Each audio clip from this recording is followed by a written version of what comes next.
YouTube. This is Matt Pullen, and I think it is time to continue our miniature series. This game was played in 2008. It's 22 moves long. I was a low-rated expert at the time, and so was my opponent. So the game opens with d4, d5, knight c3. I actually prefer to use the Veresov when my opponent has played knight f6 on move 1, but it's also possible here. And here my opponent in this game played c6. It could just transpose into the main lines after knight f6, bishop g5. But c6 is a rather reasonable reaction. I mean, theoretically, white has nothing better to do than to play e4 here, and then it just goes into the classical Caro-Kann. So my opponent, I guess, wanted to play a Caro-Kann, but I was interested in keeping the game in original territory, so I played bishop g5. Now it's very unusual to see bishop g5, you know, when it's not pinning a knight or doing anything in terms of increasing tension in the center.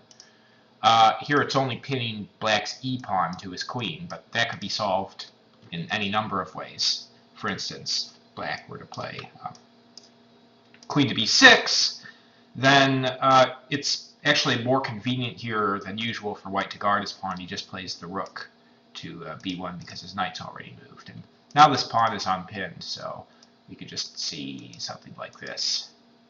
And this is, you know, it's a very, very solid way for black to play. My opponent played bishop f5 first, which is also quite okay. e3, knight d7, so this knight is going to come here to break the pin on the e-pawn, and then e6 is going to happen. My opponent probably didn't want to play knight f6 right away because of the doubling, but you know, this is no big deal for black, really. One good plan here is for black to play the bishop back to e6 and advance his pawn to f5, and then just bring this knight over here to f6 behind the pawn. So it's kind of a solid repositioning of his pieces. So he could have played like that as well. Knight d7, f4. So this is rather committal. This is a structure that I was experimenting with at the time, the Veresov Stonewall, where white plays the knight c3 and then puts his pawns on dark squares in the Stonewall formation, but with his bad bishop outside. Yeah, I've had mixed results with this system.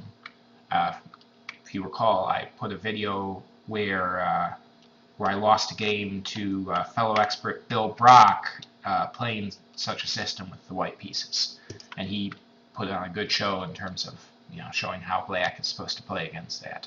Knight gf6, then bishop d3. Black took on d3, and now c takes is quite reasonable, but you know, since this extra doubled pawn helps, you know, defend the e4 square. But I play queen takes instead. You know, white is gaining some time. You know, he's bringing another piece to the center. He can possibly play e4 quickly. He prepares queenside castling.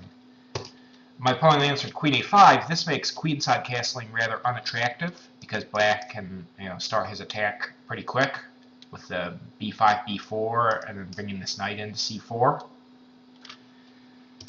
So I played knight ge2, anticipating that my opponent is going to play knight e4 next move, because that is the weak square now that this knight is pinned.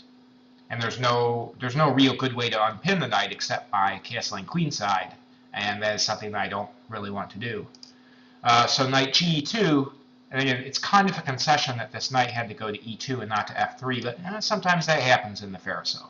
You can't put all your pieces where you want. Knight e4 was played. It can't be taken because this knight's pinned. So already black is going to get to exchange some material if he wants to. This knight is hit, and also this bishop. Of course, black's not going to achieve a whole lot by exchanging on c3 because white can take back with his own knight. I castled here, reasoning that if black were to capture this bishop, it would just, you know, develop my position some more, you know, open up the half-open file for my rook. White is going to play e4 pretty quickly. This pawn on g5 kind of has a cramping effect on black's position. I think that white would be okay here, giving up this exchange, or minor piece exchange. So my opponent played f5 instead. This creates a radical transformation of the position. It's a double Stonewall now. So you think this double Stonewall would be pretty good for black. I mean, he's already got this e4 square occupied very strongly. White has a dark square bishop, which does not work well with his pawns. Black, on the other hand, also has a dark square bishop, and his pawns are on light squares. So black is going to have the better bishop. So white's advantage here, again, knight df6, solidifying the post on e4. White's advantage is he's got more pieces in play than black, and white's king is safer than black's, although it doesn't appear at the moment like black's king is in any particular danger. So white tries to open up some lines here to justify his play. I mean, he's got some positional disadvantages because of the structure, but I mean he's got more guys out. So white is going to try and create some open lines, and this is accomplished with b4. If this pawn is taken, then a rook can come to b1, and then b7 is dropping. So this, allowing a rook to come into the 7th rank, is certainly not what black wants. So he retreated the queen to c7. And then, again, white brought a rook to b1. So the possible idea of this is to play this pseudo-minority attack, advance the pawn to b5, bring it into tension with the pawn on c6, and try and create a pawn weakness.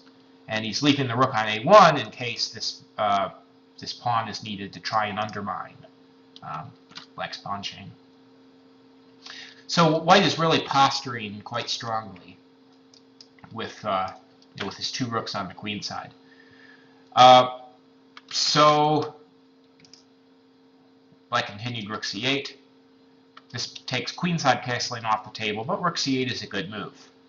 One of the points of rook c8 is if this pawn ever advances to b5, black can take it, and his queen and rook are then working together. And white has some potential targets on the c file. So rook c8 is a good move. It's an anticipatory move. Gosh, is that a real word? In that regard. So instead of playing b5, I played knight a4, just improving the position of this piece. It's going to come to c5. And black could have prevented this knight from getting to c5 by playing b6. Probably my opponent didn't want to do that because it does create a couple weaknesses in black's position. But nevertheless, that was an option. Black decided to get on with this development by playing e6.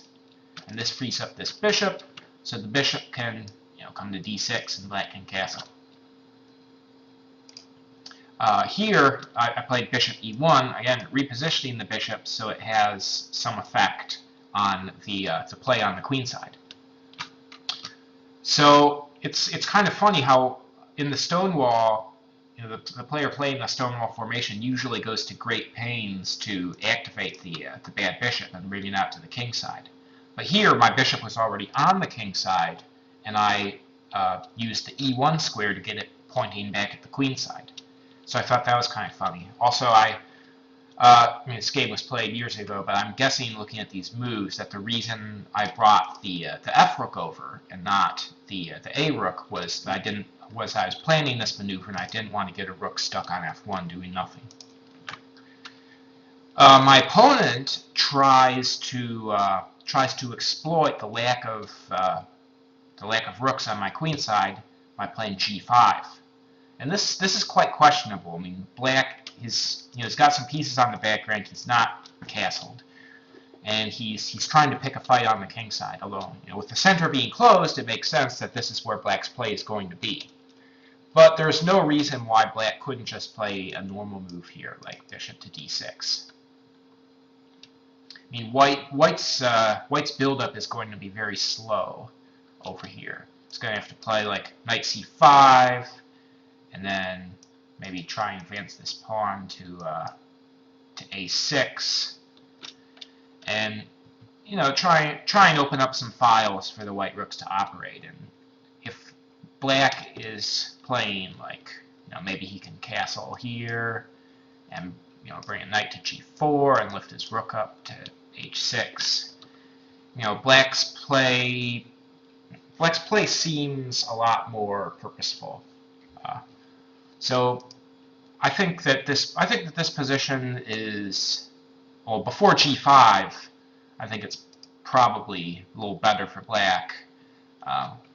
But my opponent was provoked and into opening some lines on the king side. But this just backfires. The reason is, well, he's got a weak square. He's got this pawn on e6, which is unprotected because he has no bad bishop. So I played knight c5. This attacks the weak pawn.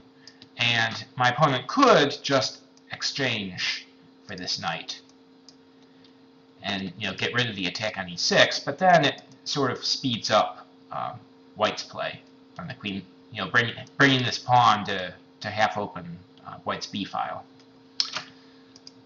It also was not out of the question to take this way and then bring the bishop to the long diagonal and possibly make black exchange a knight for it.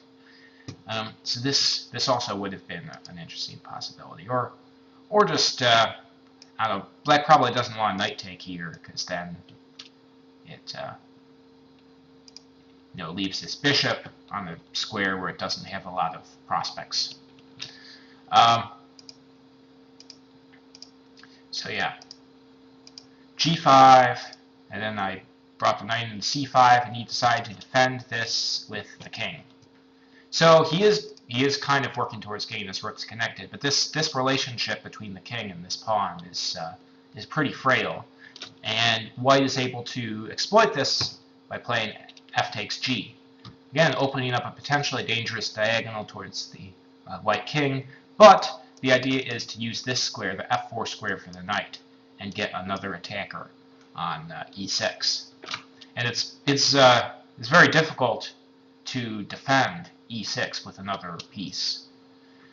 So my opponent played knight g4, again because that's threat on h2. I have to do something about that, so knight f4 happened. And now White is threatening to take here. And this is probably the last moment where black can try and get by with this capture here. Again, it's kind of a concession, but I think he had to do this. Instead, my opponent just captured with the knight on g5. Again, he recaptures with the knight. He guards his sensitive square. Oh, gosh. So, what can be wrong with this? Well, this e6 pawn is sufficiently defended at present, but it cannot be recaptured by another pawn.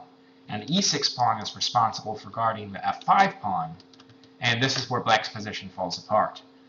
So I play knight c takes e6. And this isn't even really a sacrifice, because after knight takes e6, queen takes f5 check, one of these pieces is coming back. So with both knights hanging, White pulls his knight back to f6. We take here for check. King g7 is forced, and now just queen f5, freeing the square e6, and it's threatening to bring the knight in here. And there really is nothing good for black to do about this. Like he should probably move his queen to some square, where it doesn't get forked. But the issue is there's no good square for the queen to move to because the queen has to protect the rook on c8. So really all of black's problems stemmed from the fact that this bishop was never developed. So, I guess he can't really move his king anywhere, because if king h6, I just take his knight. If king f7. Could probably just play like bishop h4, and it's putting another attacker on the pinned piece. And I can continue with moves like knight h5, rook f1, and it's really impossible to see how Blake is going to defend his f6 square. So my pawn played queen d7. Queen b8 was another option to stay on this rook, but the black queen is very passive on b8. And after bishop h4, it's impossible to beat this attack on the knight. For instance, if he plays the bishop there, we just trade, and then check, and black is losing the bishop. If this knight just tries to move somewhere, it's probably going to be mate. After like queen g4, queen f6, yeah. So queen b8 is also ineffective because it moves the queen too far away from black's king. My opponent played queen d7 in the game, but the answer to this move is pretty easy to see if you look at forcing moves. Knight h5 check. It's a knight fork of black's king and knight, but this knight on h5 can't be taken because then black's queen would be hanging.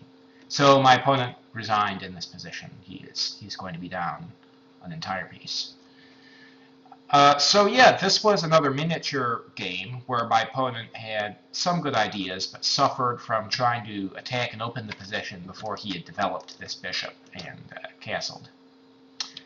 I hope you enjoyed this addition to my collection of miniatures. Join us next time when I look in my database and sort my game length and pull out another quick one. Later, YouTube.